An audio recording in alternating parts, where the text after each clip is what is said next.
Cheat on me? Okay, have fun with mono for next couple of months. Story 1. Cheat on me? Okay, have fun with mono for next couple of months. So background story. I was with this girl for over 2 years and I was infatuated by her. Utterly infatuated. It was not love, it was infatuation. Everything she did would make me happy, even small things like the way she laughed or the way she walked, talked, looked, everything. Since the day I met her I knew she was the one. Boy was I wrong. So about 2 years into relationship we kinda got distant, mostly because of my anxiety and frequent panic attacks which I tried to control, but with the amount of stress from new work I just couldn't always be in control. Those of you who have paranoid anxiety will understand, so she got distant. I knew that she didn't want to spend as much time with me as she used to because I was a mess. Meanwhile she got a job and things were looking up. She was somehow happier and she lead to talk about her new colleagues, and I was genuinely happy she worked at a place where she didn't have to under constant stress like I had. Long story short, boss was an asshole. I really wanted to be there for her, but due to panic attacks I couldn't, so I tried not to get in the way of her happiness and tried to deal with my problems by myself. After I figured out I can't do it, I tried to ask her out for a dinner or something to celebrate her work and tried to talk to her about my problems. This may seem as me being needy, but at the time I wanted something positive in my life since I was in a acid hole. At the dinner we talked and then she dropped a bombshell on me.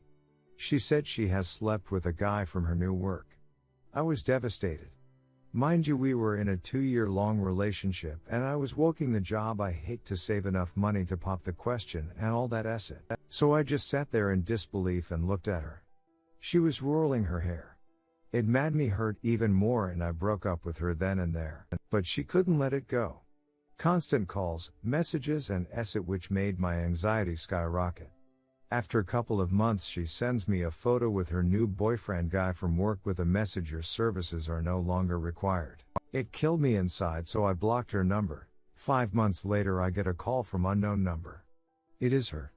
She was all apologetic and acid and I was in mood to avenge my broken heart. Since I am quite petty person I called my friend for a drink. My friend at the time just went troph mononucleosis and I knew she was still contagious. So as a joke I told my friend we should celebrate her getting well by drinking orange juice from wine glasses. It sounded harmless, so my friend accepted. When we were done celebrating I carefully washed orange juice from the bottom, didn't touch the top of the glass and placed it in a box. Next day I called my ex and suggested we should have romantic dinner together. And I went whole 9 yards. Cooked my meal, lighted the candles and poured some wine in advance. One in the normal glass and one in special glass. I even cut some oranges and placed them on top of the glass so that she doesn't ask why it tastes bit orangey. So we had a nice evening and some makeup SX, and I was not afraid of mono since I had it when I was 9 or something like that.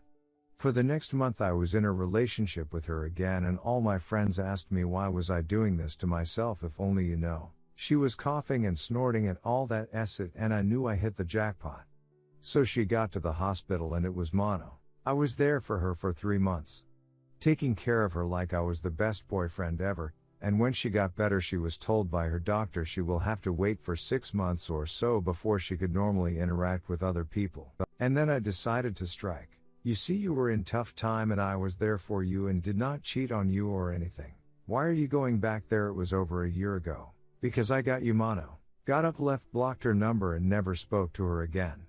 I was afraid she will try to charge me with attempted murder or something anxiety, but she never even tried to contact me. So that is the story of my petty revenge with nuclear results. Hope you bared troph it. Story 2. Update, second cheating revenge story. This story is a little less painful than the last time, but this happened around 2 years after the first breakup. I was dating this guy who was a lot more out of the closet than I was at the time. He was my best friend at the time's older brother. When I would hang out with my friend he would often keep to himself, and I don't know why, but something pulled me toward him. At first, it started with just chatting with him while my friends got ready to go somewhere. Just enjoying being able to make him smile was enough for me, but soon enough I managed to talk him into joining in when we hung out as a group. It was obvious that we were getting close and almost all of my friends were pushing for the two of us to get together, my best friend especially. It was around Halloween when I had asked him out, and to my shock, he said yes. For the first year, I felt so alive just being around him, enjoying just being in his company, whether it be going on dates or just lounging around his house and watching a movie. It was so much so that I practically lived at my best friend's house, being that I still wasn't out to my parents and didn't want to have to explain me being only 17 and having a 19-year-old boyfriend to my father.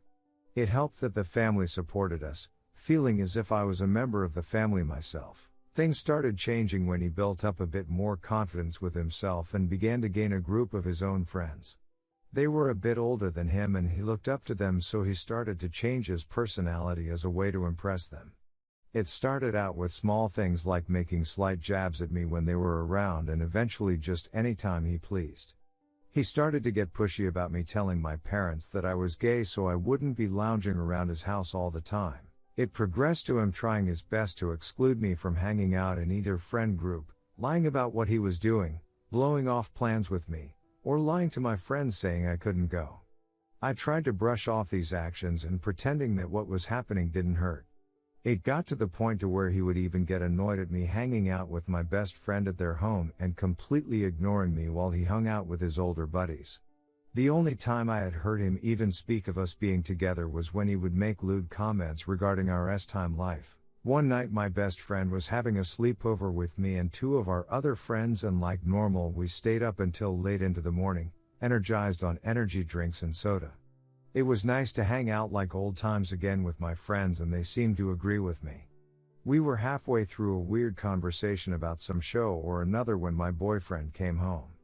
The walls were thin in the house so I could hear that he wasn't alone, and the group of us got quiet, us all being very nosy. As soon as they made it into the next room, my heart sank at the unmistakable sounds of him and another guy having S-time. My friends were all honestly shocked and had attempted to comfort me. At that point, I felt both sad and angry, but felt that storming into the room would do nothing more than give him the satisfaction of seeing me hurt. My friends tried to help me take my mind off of it with various distractions, but they could never silence the obvious sounds of my boyfriend and whoever he was with.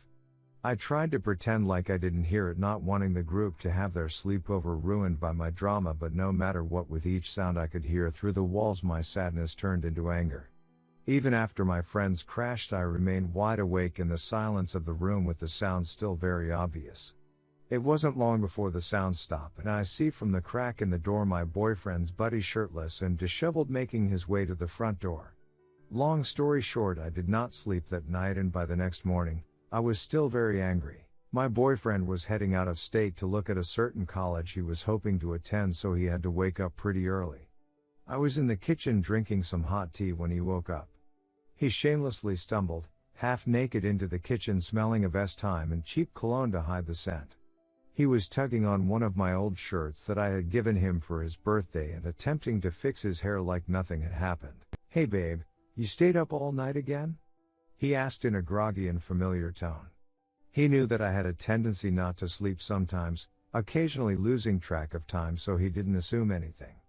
I just saw him smiling at me the way he always did, and it just made me angrier, knowing he thought I hadn't caught on.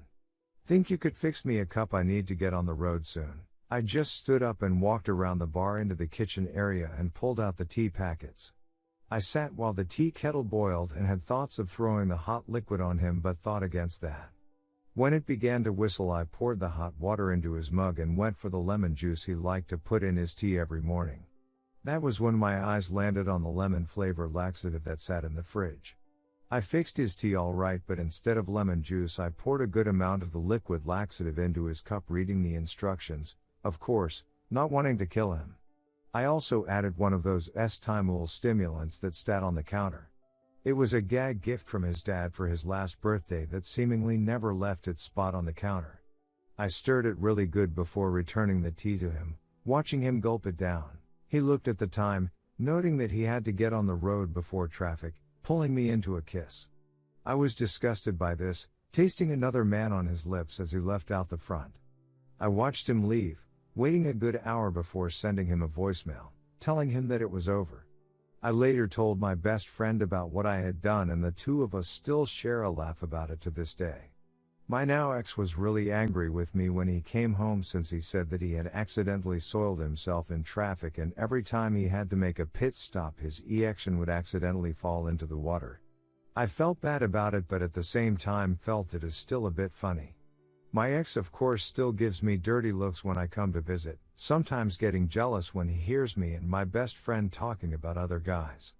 In the end, though I am sad that things happened the way they did but you have to learn from your experiences and grow from them.